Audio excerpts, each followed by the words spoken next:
Што точно значи Бајденомика? Еве што објави американскиот председател Џо Бајден од Чикаго за економската политика. Bidenomics is about building an economy. Бајденомијата се однесува на градење на економијата од ниска и средна класа нагоре, а не од врвот надолу. Има три фундаментални промени што одлучивме да ги направиме со помош од Конгресот. Прво, паметни инвестиции во Америка. Второ, едукација и јакнење на американските работници за раст на средната класа. Трето, промовирање конкуренција за намалување на трошоците и помош на малите бизниси. Името има за цел да предизвика разлика со регономија. Тоа е теоријата предводена од републиканскиот поранешен председател Роналд Реган во 1980-тите години, дека просперитетот меѓу богатите се спушта на сиромашните.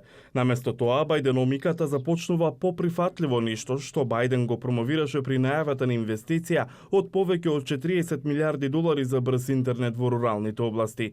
Тој го спореди ова со потегот на прогресивниот поранешен председател Франклин Делано Рузвелт за електризирање на рурална Америка пред речиси еден век.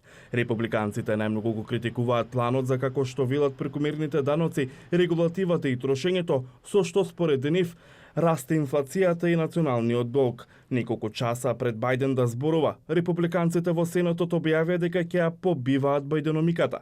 Анкетите покажуваат дека само околу 1/3 од американците го одобруваат начинот на кој Бајден се справува со економијата. Лошите вести сите ги знаат, додека американците многу малку знаат за добрите вести. Со вакво обкружување тешко е да се тврди дека правиш добра работа кога никој не знае дека нешто е добро. Аналитичарите велат дека на глобално ниво внимателно се следи најголемата светска економија во услови на рецесија во Европа и слаб економски раст во Кина. Тоа што се случува во САД, тие услови се шират и во остатокот од светот.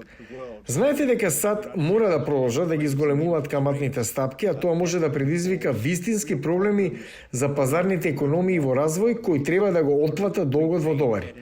Тоа може да предизвика финансиски оптоварување на светските финансиски пазари. Бајден неодамна влезе во сериозна кампања. Тој вели дека се кандидира за реизбор за да ја заврши работата на неговите политички цели. Економијата постојано е во првите 3 загрижувачки фактори за американските гласачи, но доцнењето меѓу спроведувањето на политиките и резултатите и доцното препознавање на економистите за тоа што се случило често трае со години. Бајден има 18 месеци за да го одбрани својот план.